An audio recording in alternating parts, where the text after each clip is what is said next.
This is White Coat Investor, podcast number 193, Stop Physician Burnout with Dike Drummond.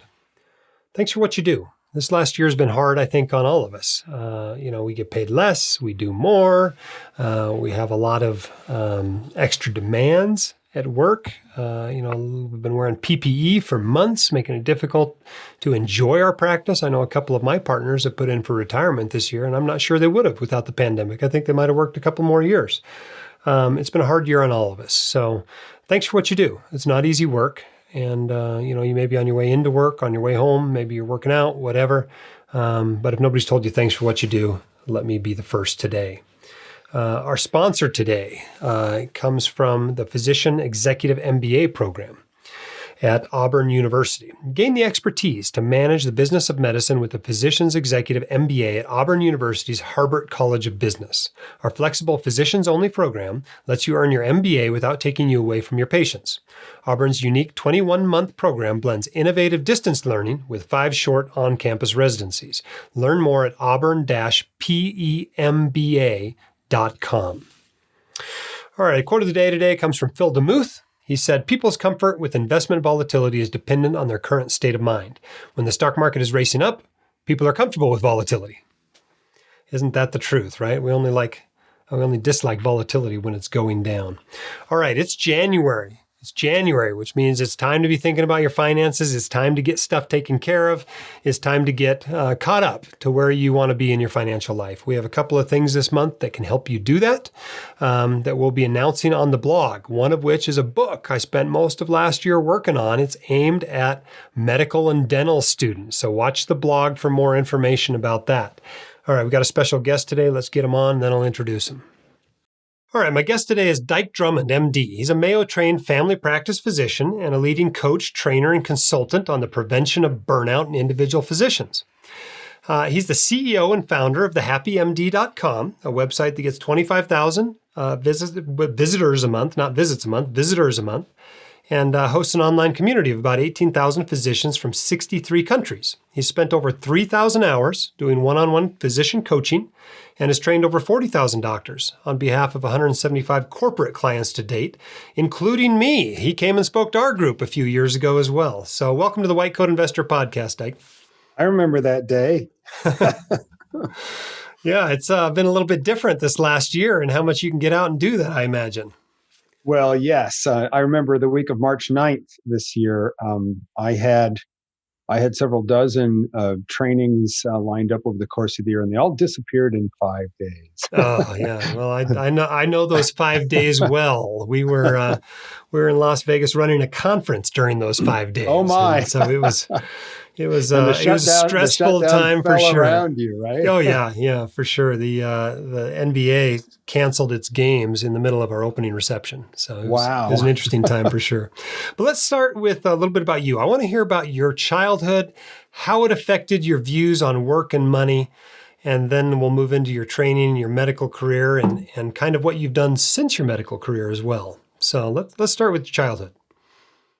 Well, so I was born and raised in Columbus, Indiana, the Athens of the Prairie. My dad worked for Cummins Engine Company, standard Midwestern upbringing, upper middle class, until I was in 9th grade when my dad took a job in England, and we moved to England for 3.5 years. And I was an English schoolboy. We didn't go to the American school in London. We went to one of the English schools, and I got my O-levels and learned to play rugby and drink warm beer. And those movies that you see where the English schoolboys are all in their uniforms and the teacher turns their back and they're throwing spitwads and fighting and everything. The teacher turns around and they all sit back down again. It's exactly like that. And in England, they are asynchronous to the American school calendar. So when you would graduate from high school, they still have another year worth of training to get a thing called A-levels before you go to college. So I do not have a high school diploma. Came back, went to Indiana University, captained the rugby team there for 4 years, got a BS in biology, went up to Mayo and did my undergrad at Mayo. In my family, my great grandfather was a GP back in the Depression in East St. Louis, Illinois. And my grandmother grew up remembering times when people would put a warm pie on the front banister of the porch or tie a chicken to the back porch when they couldn't pay for their treatments from my grandfather. So both my great grandfather, my grandmother, and my mother went off to college wanting to be doctors, but came back as teachers. And when I was born as the first male grandchild, it was sort of predestined in my family that I was going to be a doctor, but nobody ever talked about it. Some families are very verbal about it. You're going to be a doctor. You're always going to be a doctor. Well, it was never that. Or you can do whatever you want as long as it's a doctor or a lawyer, right? There you go. Well, I was the firstborn, so right. So I went off to Mayo, and when I went, I thought to myself, there's only one kind of doctor I would ever want to be, and that's like Dr. Schmidt, my GP growing up. So I always wanted to be a family doc, full service country family doc. Did my residency in the UC Davis system in Reading. Year as an ER doc in a little rural emergency room. I call it a reverse MASH unit because we would stabilize people and then fly them out. And then 10 years of full service primary care in Mount Vernon, Washington, where I was chairperson of the executive committee of our 40 doctor group and second busiest family doc, delivered 500 babies, all that kind of stuff. And for me, money programming was, if you have to talk about it, something's wrong. That's how we grew up, right? If you had to talk about it, something's wrong. So we didn't talk much about money, and we had pretty much what we wanted because my dad was a member of the leadership team of Cummins Engine Company in Columbus, Indiana. But that was my money programming. So we didn't talk a lot about it. And I went into a field where we had some of it, right? So I didn't need to talk a lot about it when I was a young professional either. As a resident, we had to budget and be careful with things. But she's not my ex-wife, but my wife and I got married all the way back in Wisconsin and paid for the entire wedding out of a resident salary, which was a little over 20 grand at that point in time per year. And then 10 years into my career at the age of 40 in 1999, I had a really unusual episode with burnout where over the course of several days, actually a couple of weeks in my practice, every time I went in, it felt like somebody was choking me, like a rear naked choke is what they call it in the UFC. It's a submission move. I didn't know what it was. I thought I needed some time off. I took a sabbatical for 30 days, shaved my head, did a bunch of yoga, didn't do anything medical, and prayed that when I came back that feeling would go away, but it did not. It returned the very first day I went back. So I didn't have a lot of coping skills at the time. So what I did was I went and signed my resignation and walked away from my medical career that day. And if there's anybody who's listening to this right now who's thinking, yeah, I should chuck it too, just quit and leave, I would recommend you don't do that. and the reason is it burns too many bridges. Because burnout's the number one threat to your financial well-being. It's the number one threat to your practice, to your career, to your family, to your marriage. For physicians, burnout is the number one threat to all of those things. So please don't chuck your career and walk away. Give me a call and let's talk about it, because there's all sorts of things you can do to get better without needing to throw it all away. Set me up for a bunch of struggle. About 3 or 4 years, I was working walk-in clinics. I got certified as a coach immediately. And so I've been coaching doctors for about 20 years now. But ultimately, my wife became certified as a facilitator, a strategic planning facilitator, and a facilitation skills trainer. And we developed a little training company called Super Teams. And we were actually faculty to the U.S. Navy's Lean Six Sigma Black Belt certification program for a while. And then in 2010, that marriage and that business went away. I was burnt to the ground for the second time. And I decided to see if there was a way that I could grow a business as a coach to burned out doctors, because I had realized at that point in time that that's what had taken me out. And I launched a little website in 2010 with a name that was meant to be an oxymoron, The Happy MD. Happy MD, what the heck is this guy talking about? There's no such thing, right? So it's meant to be a head snap. It's meant to get your attention because most people don't see doctors that way. So we're going to get into talking about burnout and stuff, but I wanted to talk first a little bit about this transition you made. I mean, you left a relatively high-paying, relatively guaranteed high-income career for essentially an entrepreneurial pursuit that you really had no guarantees with whatsoever. I had no idea what I was doing. Tell us what that was like. The fear you felt, the financial struggles, if any, you had at the beginning of that. Tell us a little bit about that transition. No fear, no struggle. I had a buyout. I had bought into the group. I had a buyout, and unwisely, I used that to support my life expenses for a year and did not push myself to work in the first year after I quit. I had no fear. I just knew that I could not continue. I felt like my life was physically threatened. I wasn't depressed. I wasn't down. It was a really unusual physical sensation. And everybody's burnout's different. But then what I did was I went back to what I knew. And so as I was learning how to create websites, right? I can remember within a year after I quit, a buddy of mine and I started a website called, check this URL out, Physician Career Expansion. And we were going to try and start a coaching company for doctors right at that point in time.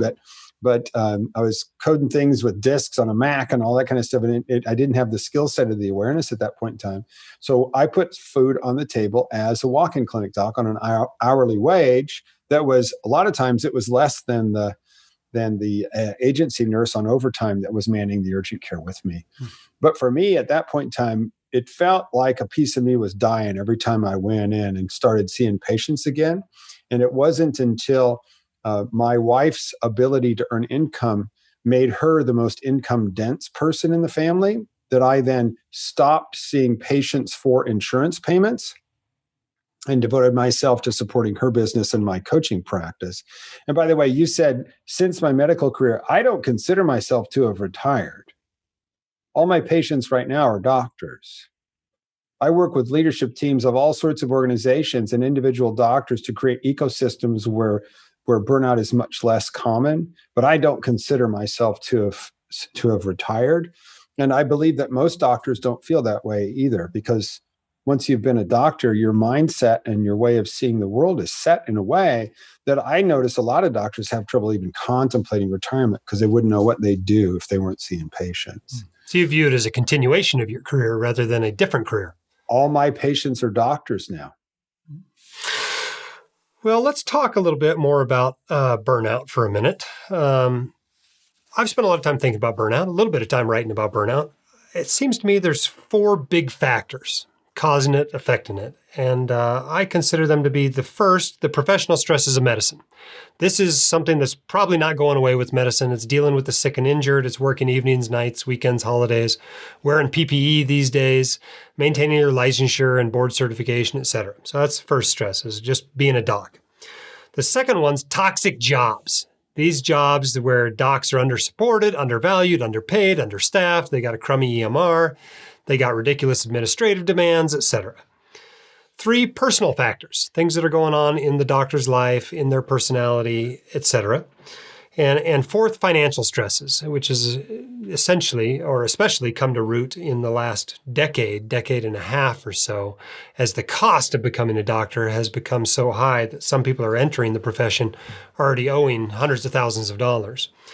What do you think about those 4 factors? I'm not sure what percentage of burnout I would blame on each one of them. Are there other things that you would add in there?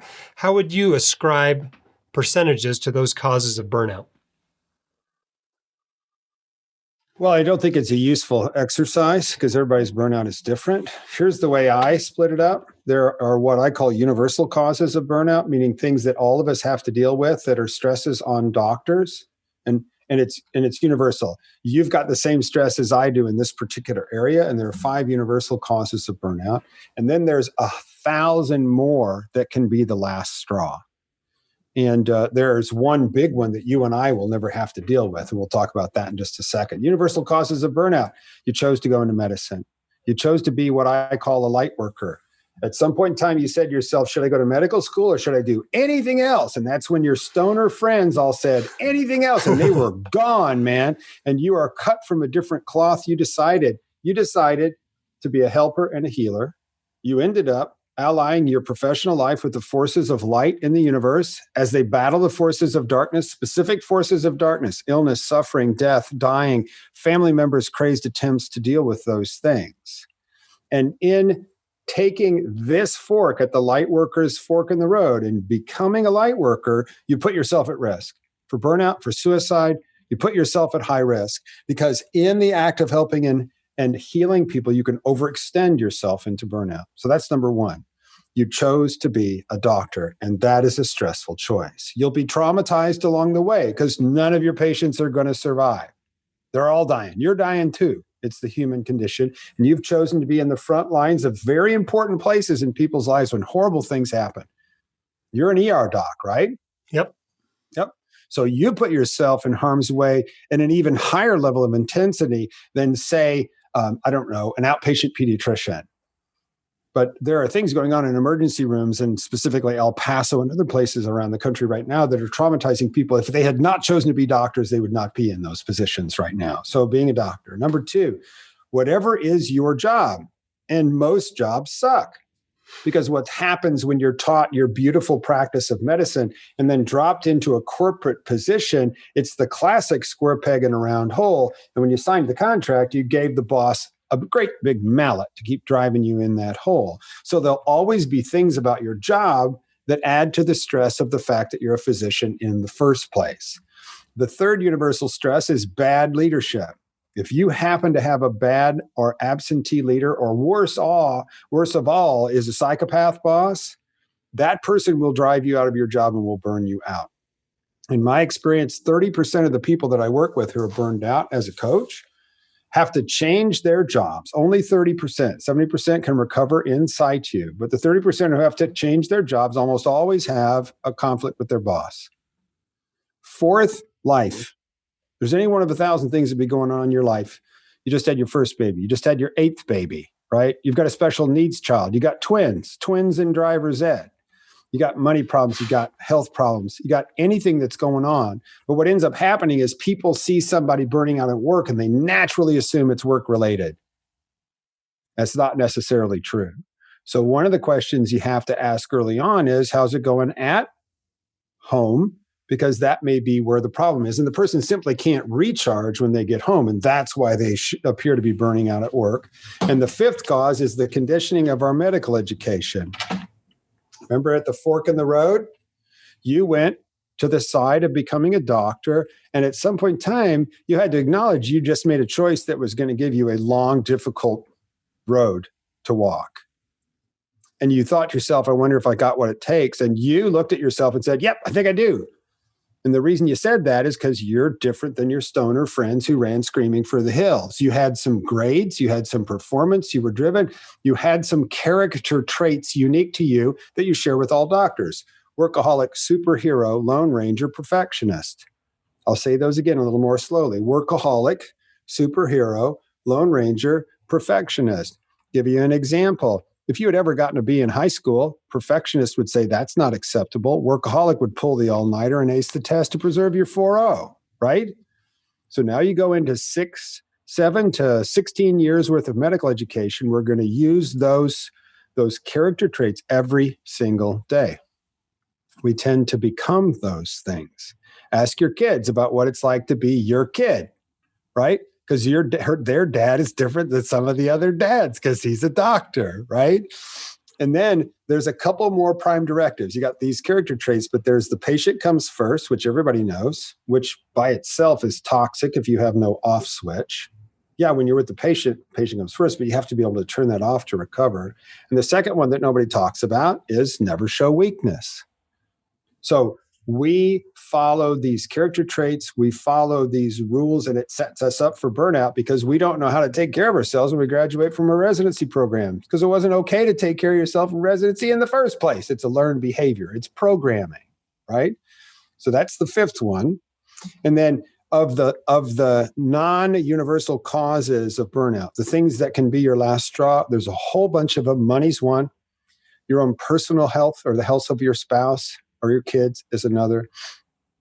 Another really common one is malpractice risk. You don't need to get sued or lose a case to be overwhelmed by malpractice as your last straw. All you need is a threatening letter from a patient that's not your favorite. And then I'm just going to put this out here because two guys like me, you and I wouldn't see this. Our society and our medical education system and our healthcare delivery system is riddled through with bias and discrimination. So I don't know if people are watching this on video, but you and I are big old white guys, big old straight American-born, native English-speaking white guys. And if you as the listener are different from Jim and I in any of those categories, any single one, you will have been discriminated against along the way. Heaven forbid you're a petite, young, brown, English is your second language, female.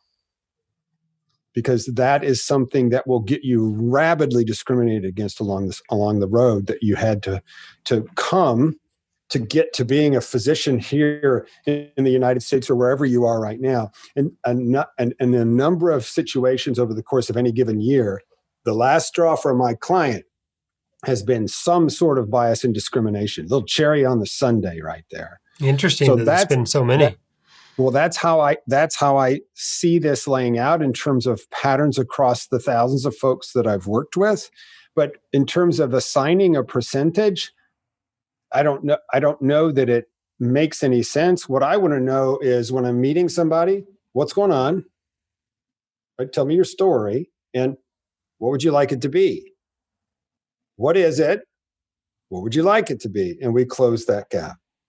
And they could come from anywhere, any piece of the spectrum of causes. It doesn't matter. What's happened is whatever the combination of causes is, and it's always multifactorial. Right now, it's driven their energy to a persistently negative level, and they cannot psychologically handle it any longer. Now, there's some people out there arguing that burnout doesn't exist, that it's a myth, etc. I think it was Marissa Mayer, the CEO of Yahoo, said, I don't really believe in burnout. A lot of people work really hard for decades and decades. She's the lean in person, right? I think so, yeah. All I can say is I'm going to echo what I've seen other people say this, but I jumped right on her case as soon as she did that. That's really great. I wonder how many nannies she's got, what her monthly house cleaning bill is. Not that you shouldn't have help for your family, but all I'm saying is to you to say categorically burnout doesn't exist because I'm a rich woman with all the help I need, that's just fundamentally flawed, right? Fundamentally flawed. So burnout absolutely exists. And if there is a couple of different kinds, just pure physical overwhelm. And then there's the caring professions like ours, who have the additional risk of helping other people is part of our mantra. The patient comes first, where we don't necessarily pay great attention to our own energy reserves and can put ourselves over the edge. Real quick, this is a universal experience for most people, right? When a doctor is exhausted and burned out, they'll say, I'm not sure how much longer I can keep going like this. That is also an almost universal phrase in all parents. Because the closest thing to the kind of giving light worker energy that you have for your patients as a physician is the love that you have for your children. And you will righteously overextend yourself to help your kids if the situation demands it. How much of this do you think is doctors with this expectation of their career that it's going to be this gratifying, rewarding experience all the time? Then they get into it and they realize, hey, This is a job too. It's work. They call it work because someone has to pay you to do it. And there's a support group for that. They meet at the bar on Fridays. How much of this is doctors who thought that this career was going to be something different than other careers, other people find in their careers? Well, there's obviously a piece of that. Let me just go back to that light workers fork in the road, right? When you sent back your reply to your med school acceptance, when you sent back that letter, did you have any idea what you were getting into? I like to think I was pretty well informed going in, but I'd never practiced before, right? I couldn't have known what it was like exactly. You had never experienced any of it. You had no idea. And the crazy part about it is you couldn't experience it for another 8 years. Right. And well, that's it. You had to go through the rite of passage. So for instance, boot camp.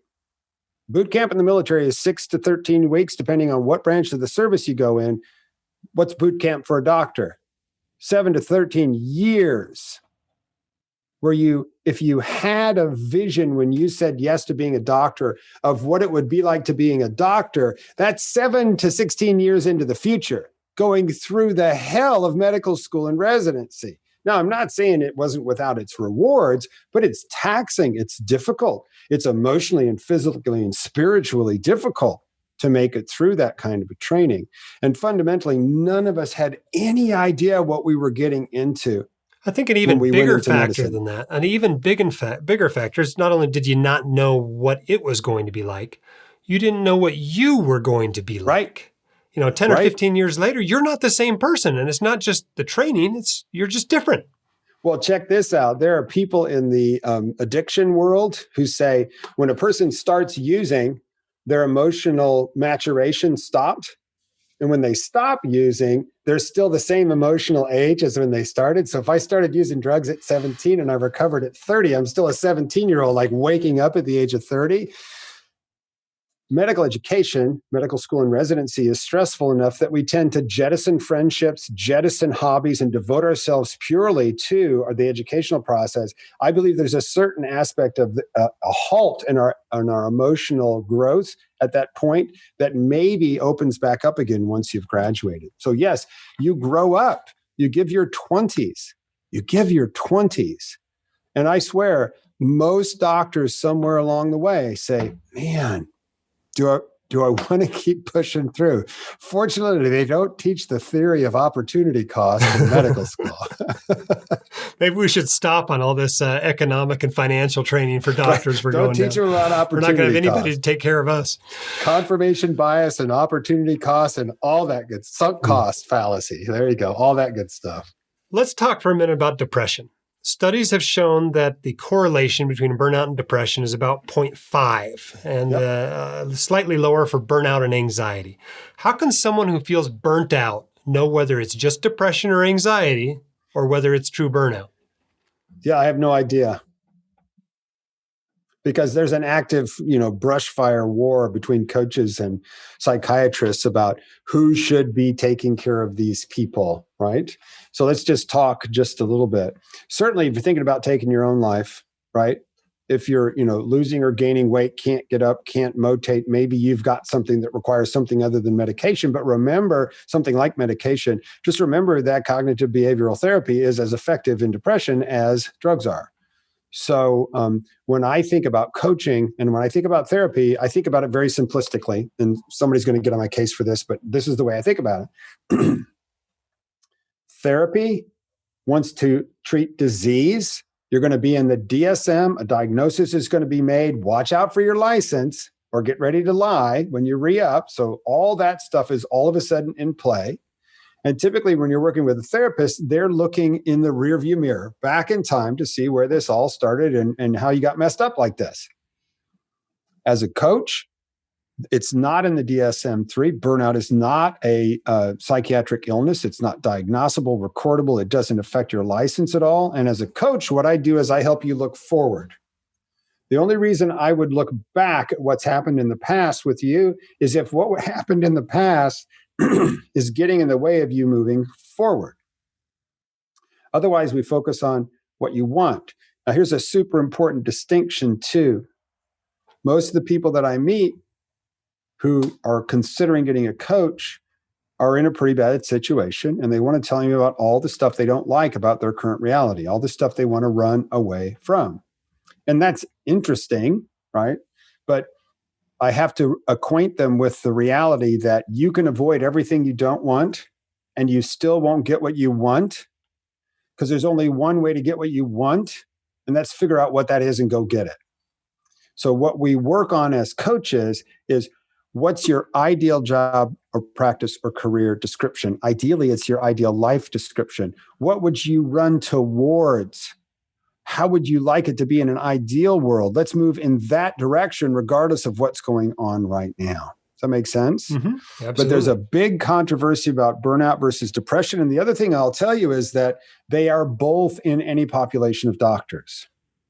Example, every study that's ever been done on physicians where they measured for burnout, so even the big three sequential Mayo studies that everybody heard about, where they did it in 2014, 2012, 2014, 2017, even in those studies, they checked for burnout, depression, and suicidal ideation.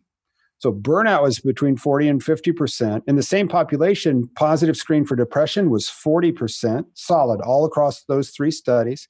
And in each one of those studies where they asked, have you thought about suicide in the last 12 months? Guess what percentage of doctors will always answer that positive? If you thought about suicide in the last 12 months, what's the percentage that will always say yes? I would guess around 10 to 15%. It's 6 or 7%. 6 or 7. Which is, if you do the math, 1 in about 15. So, and that's constant. absolutely rock solid constant. By the way, let me give you another little voice cue, you and your listeners, another little voice cue. The first little voice cue of the kind of exhaustion that burnout causes is, I'm not sure how much longer I can keep going like this. Little voice in your head. Here's a really dangerous one, although it masquerades as gallows humor. If you've been feeling really down and beat up and you're not recovered, you're getting ready to go to work and you think to yourself, maybe if I'm lucky, I'll get hit by a car on the way to work and I won't have to see patients today. That may sound a little bit funny. Somebody may actually say it out loud and you'll get some giggles. That's a huge red flag. That's just huge. Because you know what? You ain't going to get hit by a car on the way to work. And this feeling is going to continue until you change what you're doing. Because you're down in a hole at that point. I would encourage you to ask for help if you're noticing that voice regularly right now. Now, you mentioned recovery time. And I think, when people come to me and tell me they're burnt out, I tell them maybe the first thing you ought to do is cut back to full time, because so many doctors are working 60, 80 hours a week. How often do you think cutting back is the solution to people's burnout, to give them more recovery time between shifts or between patient encounters? Well, there's obviously a dose response curve, right?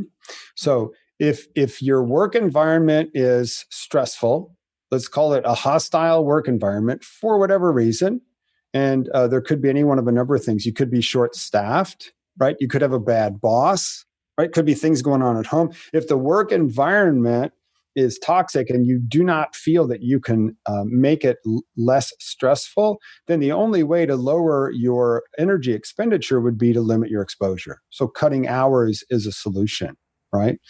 But what I've found is that it's almost never the case that you cannot modify the stress in the workplace. It's almost never true that you cannot modify and lower the stress in the workplace. If you have a second pair of eyes, take all the pieces apart and look at the way you're doing things as in your normal operating procedure, and show you some different ways to do what you've always done. It's Einstein's insanity trap, basically, right? If you always do what you've always done, you'll always get what you always got. If you don't like your balance right now, we have to change your actions in order to change that. And how much focus should people be putting on the workplace and its changes that it needs to make versus your adaptations to it? Yeah, 50-50 if you have a cooperative leadership team, right? So when you have decided to be an employee, and I think that's in the background of what you're talking about right now, is I have signed a contract to work this job description, not my ideal job description, their job description for this position in their systems with their staff and their management and their leadership and their supplies and their pay scale and their compensation formula, all of that stuff. Okay, if I've accepted that bargain and I want to modify that workplace, it's going to be me adapting myself in the way I work with my personal work team underneath the radar of the leadership team to make sure we work together as a team. And then hoping to influence the leadership team when I see things that need systemic change. So when we work with doctors, a couple of things we teach: how to build a more ideal practice, how to get home sooner, how to develop more life balance, how to be a better leader to share the load that you have at work, and last but not least is how to manage your boss.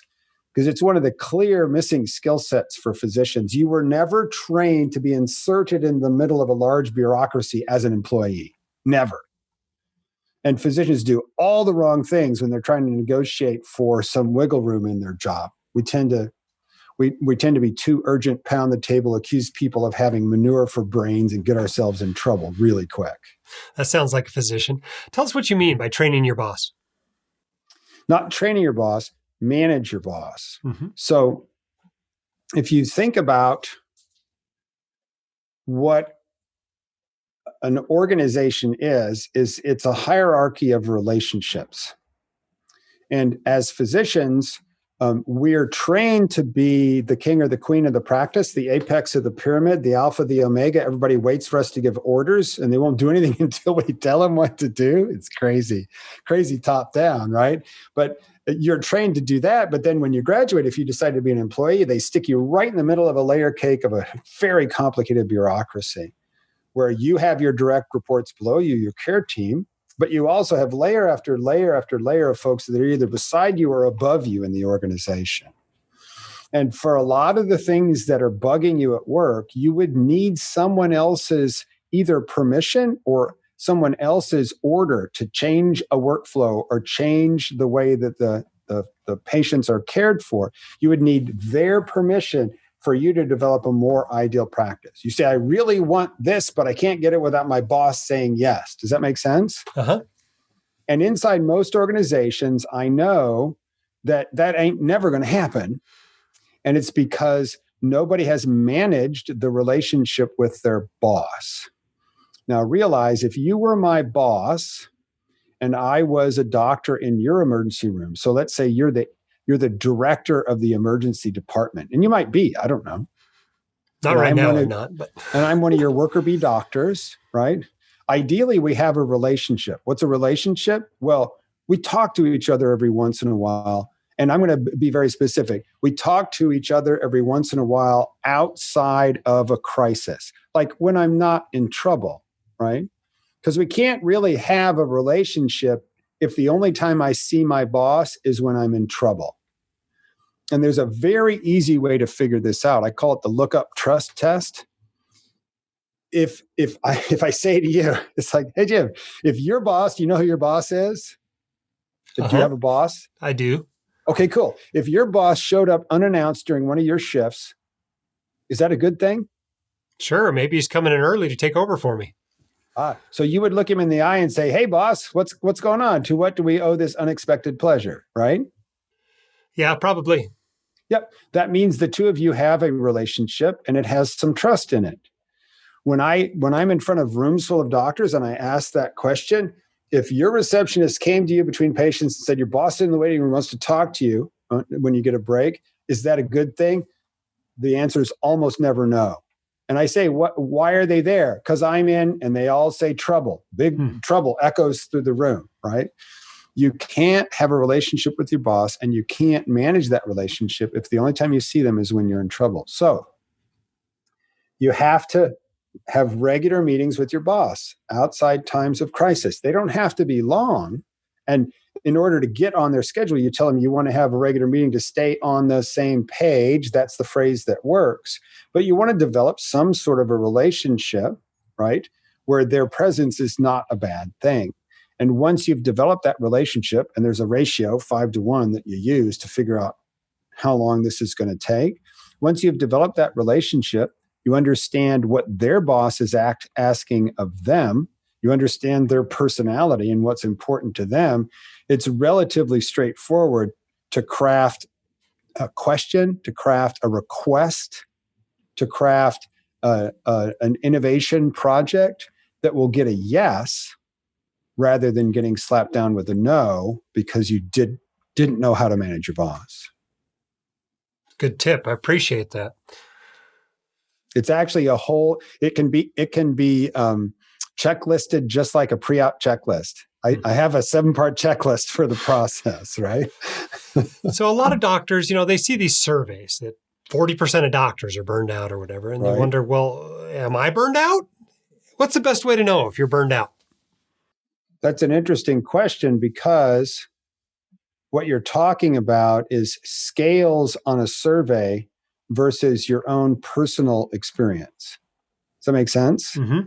So let me give you an example. One of the main surveys, it actually was the gold standard for burnout measurement for years, is a survey called the Maslach Burnout Inventory. What's my camera doing?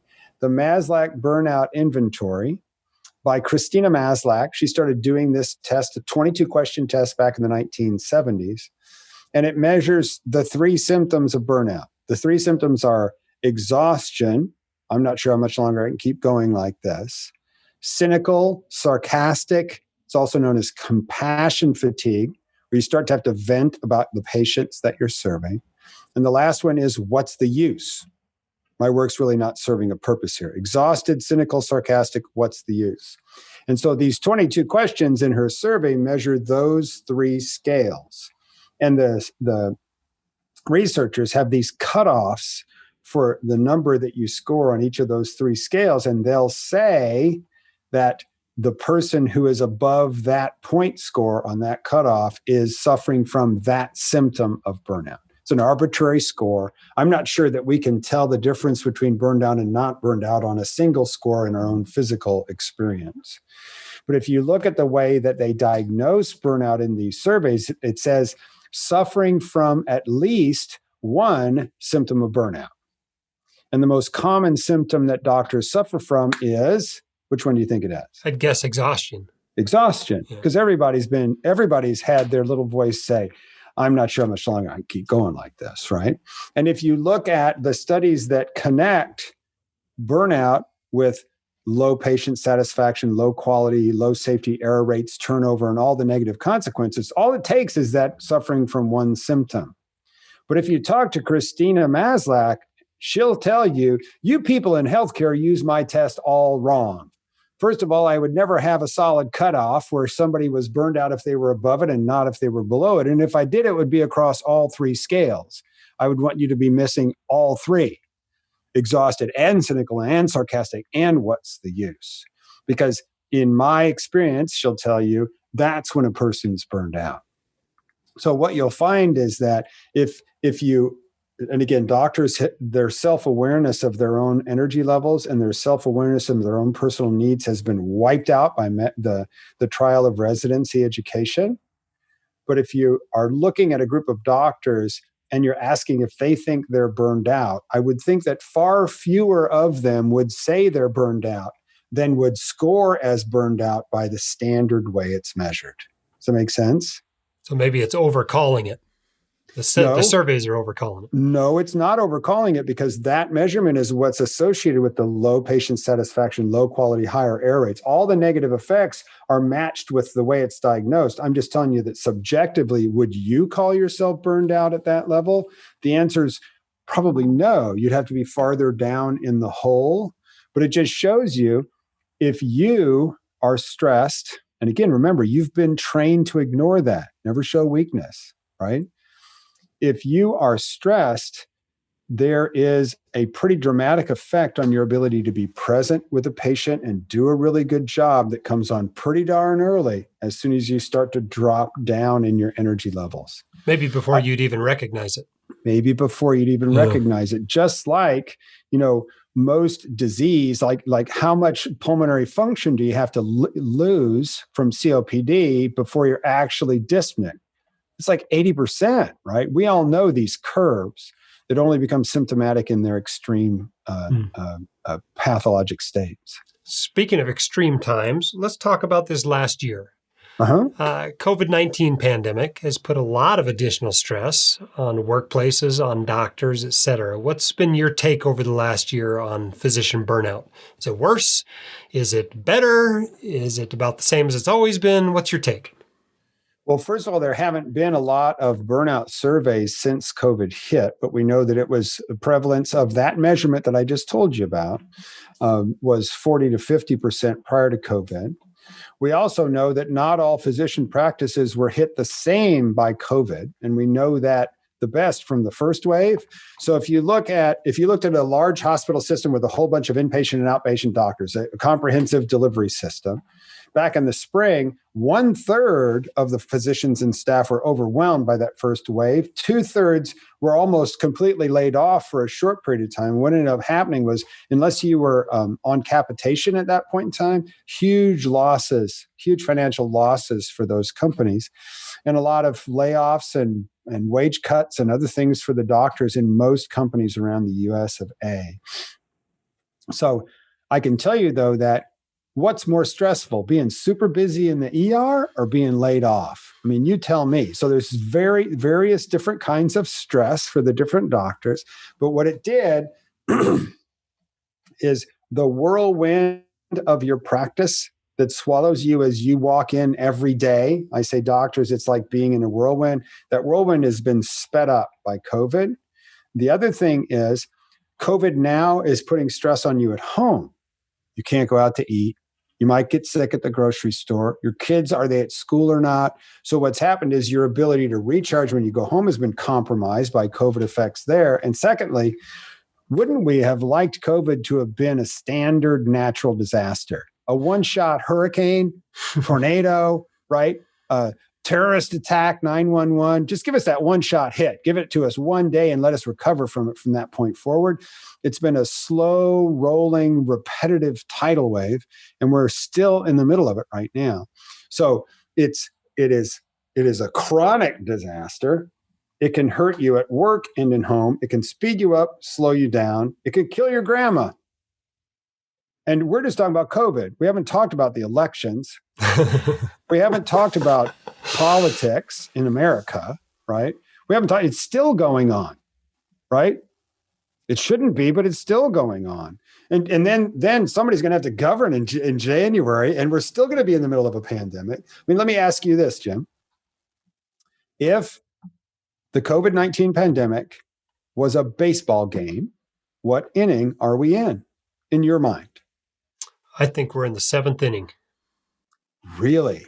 Okay. Well, I mean, excellent. I got a vaccine scheduled in 3 days, so okay. So I'm seeing some light at the end of the tunnel here. You're going to go all, I got mine. Screw the rest of you. Is that where we're going? I just think I'm getting mine in the 7th inning. Everybody else gets theirs in the 9th inning, and then it's over. So yeah, I think we're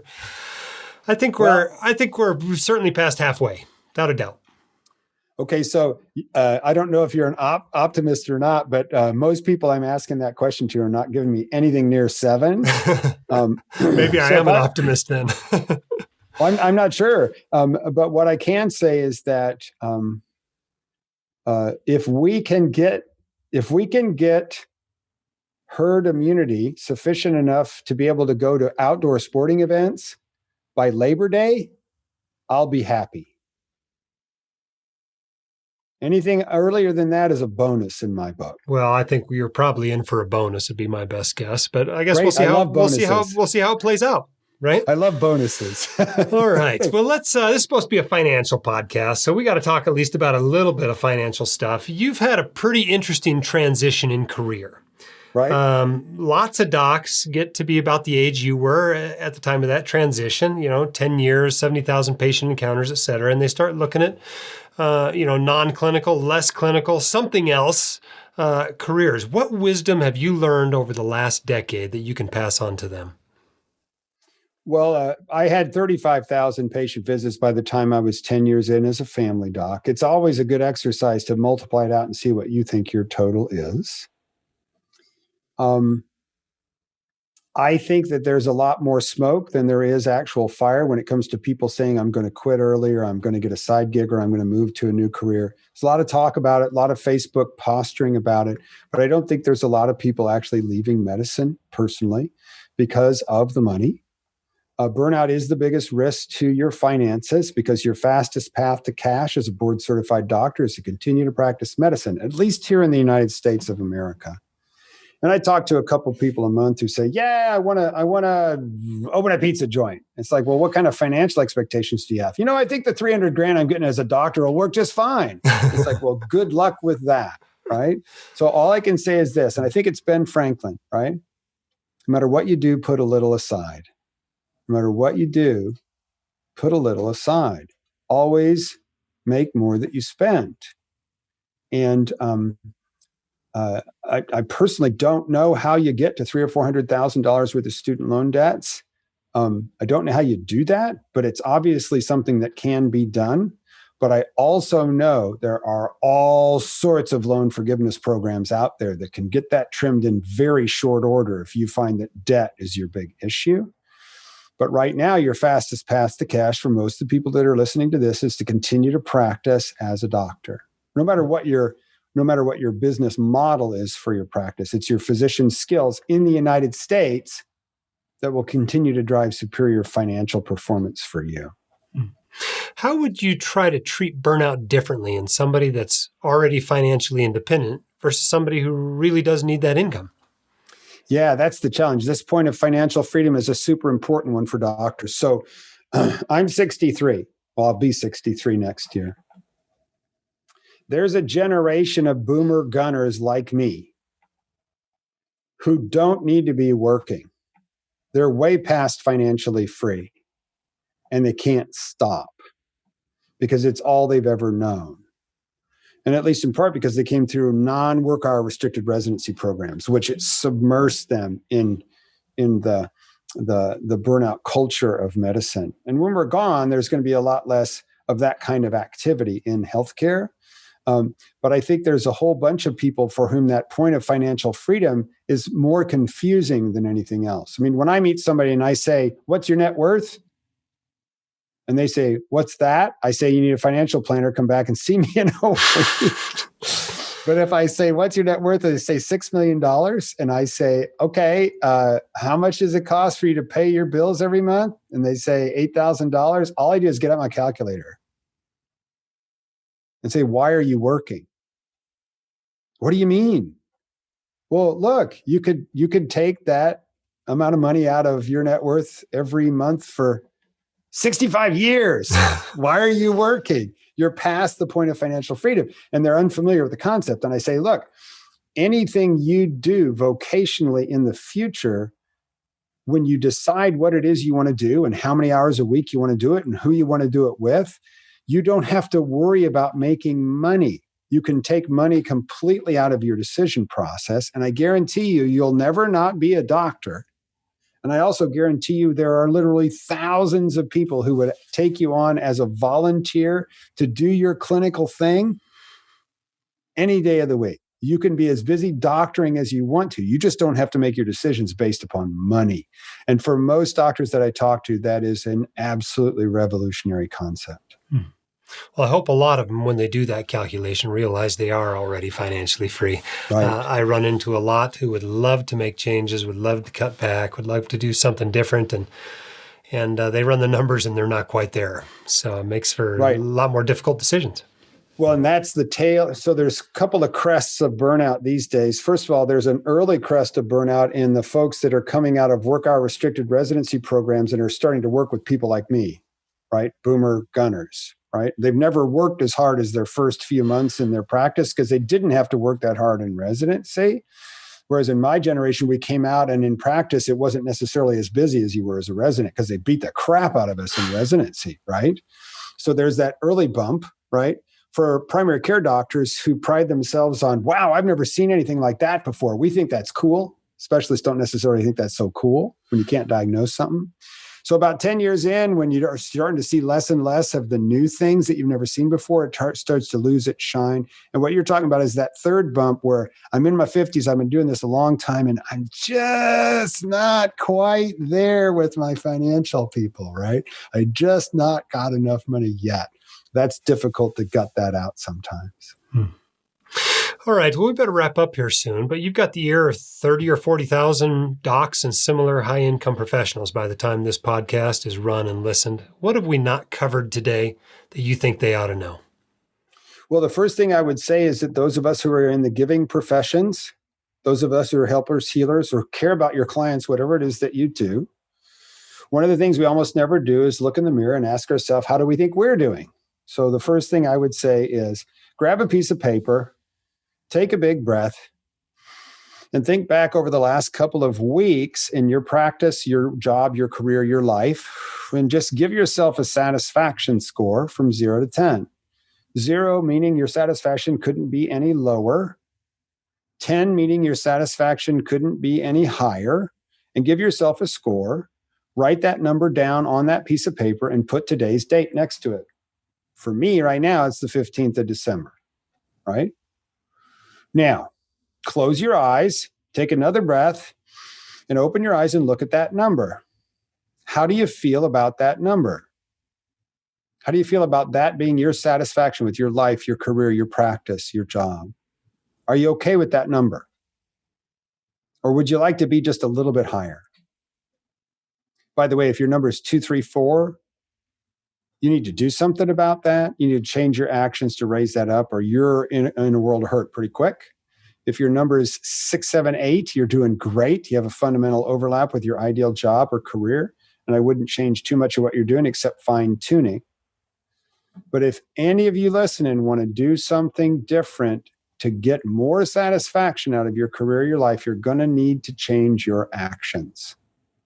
It starts by writing down the things that stress you out and circling one and taking a baby step in a new direction towards a more ideal job or a more ideal practice. And recovering from burnout and preventing burnout and building a wonderful life is just a series of baby steps. But it takes new actions to get new results. If you don't like the number you're looking at, you would have to change your actions to make that go away. No amount of whining is going to save you. And it's always later than you think. Always. Awesome. Thank you for sharing that. Dr. Dike Drummond, author, coach, burnout expert. You can learn more about him at thehappymd.com. Thank you for your time with us today on the podcast. You bet. Make sure you put the word "the" on the front of Happy MD. Otherwise, you're going to a porn site. thehappymd.com. We'll make sure we get that right in the show notes. Hope you enjoyed that interview. Be sure to watch the blog for the new stuff we got coming out this month. New book, all kinds of cool stuff for the new year. Thanks to our sponsor. Gain the expertise to manage the business of medicine with the Physicians Executive MBA at Auburn University's Herbert College of Business. Tailored to the practicing physician, Auburn's Physicians Executive MBA program is currently enrolling for fall 2021. Take control of your future during these challenging times. Learn more at auburn-pemba.com. That's physiciansexecutivemba.com. All right, thanks for those of you who have left us a 5-star review. We appreciate that. It helps spread the word about the podcast. Thanks for those who are spreading the word with your trainees, with your attendings, with your students, residents, interns, whatever. We appreciate you doing that as well. Our most recent review came in from Scott. Or actually, this was a few months ago. He said, "Don't miss this. If you are a 6-figure earner or will be after school, you should listen to this. Jim very clearly and succinctly helps you become financially literate so you can decide what you want to spend, save, or give away and achieve your life goals. This is no simplified cut up all your credit cards advice, and it won't help you get rich quick. But if you follow even some of the advice, you will become financially independent. The more advice you follow, the sooner you hit FI. Great work. Thanks." 5 stars. Thank you for that. Appreciate that kind review, Scott. For the rest of you, keep your head up, your shoulders back. You've got this, and we can help. We'll see you next time on the White Coat Investor Podcast.